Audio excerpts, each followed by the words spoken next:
This is Unit 10, Logarithms, Natural Logs, and Exponential Functions. This is Lesson 1, Solving Exponential Equations by Finding Common Bases.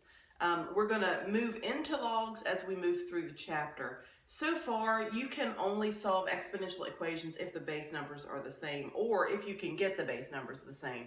And logarithms are going to enable us to not only find answers when the bases are the same, but enable us to find answers when the bases are not the same. And that will open up a huge amount of different types of problems that you'll be able to solve that so far haven't been possible. Logarithms are basically exponents, and so you need to understand how to deal with exponents and bases in order to move forward with logs so that you can kind of compare and contrast those different things and how they relate to each other. In this one, the bases are the same. We have 5 square root of 3 divided by 5 square root of 2. And we know that when the bases are the same and two expressions with exponents are divided, we would keep the same base and we would subtract the exponents, the top exponent minus the bottom exponent. So we would keep the base and we would have square root of 3 minus square root of 2. For that one, that's really all we can do so far. You could put that in a calculator, get a decimal equivalent for it, but there's no need to do that. At this point, we would just leave it like this and go from there.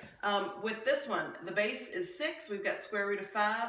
And then on the outside, we have the square root of 6. And we learned when we were dealing with monomials, when we have an exponent on the outside of parentheses, we would take that exponent and multiply by all the exponents on the inside. So square root of 6 times square root of 5 is square root of 30. So we would have 6 square root of 30. And then if that can be simplified, we would bring anything out that could come out, but nothing simplifies there. So that would be in simplified form.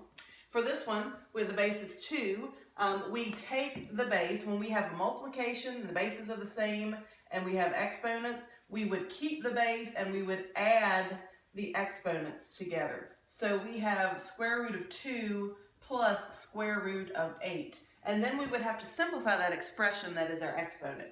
8, remember, is 2 square root of 2. So we would have 2 square root of 2 plus 2 square root of 2. And when we add those exponents together, we get 2 to the 3 square root of 2. And that's all we can do with that one. So what are we going to do if our bases are not the same? Well, if that happens, what we're going to do is we're going to get our base numbers as small as possible. We know that 4 is the same thing as 2 squared. So if I replace 4 with 2 squared, I have 2 squared to the 9n minus 2. And then that exponent, 9n minus 2, is going to multiply by the exponent on the inside. So we keep the base 2. 2 times 9n is 18n. 2 times negative 2 is minus 4. So on the left-hand side, we now have 2 to the 18n minus 4. On the right-hand side, we know the base has to be 2 because that's what that one was. They have to be the same base. So you're going to figure out 2 to what power would give you 256. And that would be 2 to the 8th power. So we have 2 to the 18n minus 4 equals 2 to the 8th. Now, with this, since my bases are the same, I can now set the exponents equal to each other. So 18n minus 4 is equal to 8. So 18n will be equal to 12, and n will be equal to 2/3.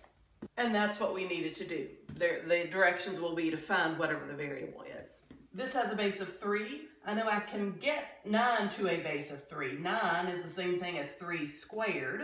That 9 was to the 2x minus 1 power. So I'm going to multiply the 2 times the 2x plus 1. So that would be 3 to the 4x minus 2 equals 3 to the 5x. And then I set my exponents equal to each other. 5x equals 4x minus 2. I've got x equals negative 2. And that would be my final answer. So again, with this, the big thing is getting the base number as small as possible, rewriting it, and then using your rules for exponents to solve the equation. So I've got 2 problems up here. Go ahead and pause the video, see if you can get these on your own, and then I'll show you the answers.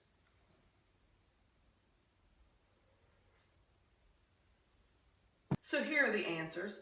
We know that this has a base of 3. 81 is the same as 3 to the 4th power, so we've got the bases the same. I set the exponents equal to each other, and then I end up with 3 halves. In the other one, my base here was a 4 and an 8. There's no way to get those bases as a 4, but we do know that 4 is 2 squared and 8 is 2 cubed. And then I would multiply the exponents together to get me a 4x on this side, 3x minus 3 on this side. Then I just solve the equation and get x equals negative 3. Sometimes you may have to rewrite it so that you end up with a negative exponent. Notice here I've got 4. To write that as the smallest base, I would have 2 squared. So that's 2 squared to the 3p minus 1. If I distribute that, I would have 2 to the 6p minus 2 on the left equals 1 over, we learned earlier that 256 was 2 to the 8th power. And since the 2 to the 8th is on the bottom, remember anything that's on the bottom can go to the top as its opposite exponent. So that's the same thing as 2 to the negative 8. And now that we have our bases exactly the same, and they both have to be on top. So like we can't have a 2 to a power over here and then a 1 over 2 to a power on this side. The 2 has to be on the top. So we would just rewrite it as a negative exponent. And then I can set my exponents equal to each other. So I have 6p equals negative 6. So p will equal negative 1 on that side. And then over here, 5 is the smallest base possible. 625 is the same as 5 to the 4th. So I've got 1 over 5 to the 4th, which is 5 to the negative 4. I'm going to bring this 5 to the 3 minus 2k down. And now I can set my exponents equal to each other. 3 minus 2k equals negative 4. And if I move the 3 over, I've got negative 2k equals negative 7. So k is equal to 7 halves. With this problem, they both have negative exponents. Let's see, 64 is the same thing as 2 to the 6th power. So that's the same thing as 1 over 2 to the 6th. That's to the negative 4x plus 5. I like to work with these one side at a time. That 2 to the 6 would be the same thing as 2 to the negative 6 if we move it to the top. And now if I distribute, I have 2 to the 24x minus 30. Here, I have 1 over 2 to the 4th. 16 is 2 to the 4th. So that's a 5x plus 8. So that's the same thing as 2 to the negative 4 to the 5x plus 8. I'm going to distribute that. That would be 2 to the negative 20x minus 32. And then if I set my exponents equal to each other, to solve this, if I add 20 over, I have 44x. If I add the 30 over, I have a negative 2. So x equals negative 1 over 22 for my final answer. 1/3 is 3 to the negative 1. 27 is 3 cubed. If I distribute, I have 3 to the 2x squared plus 4 equals 3 to the 30x minus 96. I'm going to set the exponents equal to each other.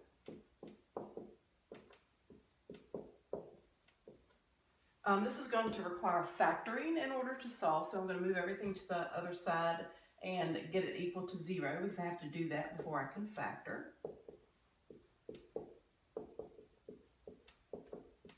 I can divide everything by 2.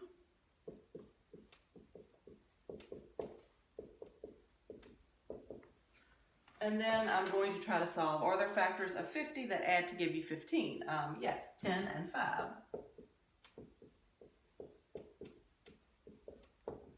And those would both be minuses. So I'd end up with x equals 10 and x equals 5 as my final answers. So sometimes you might have more than one answer. It just depends on what you're dealing with. If you have an x squared term, you would have to factor to get the answers.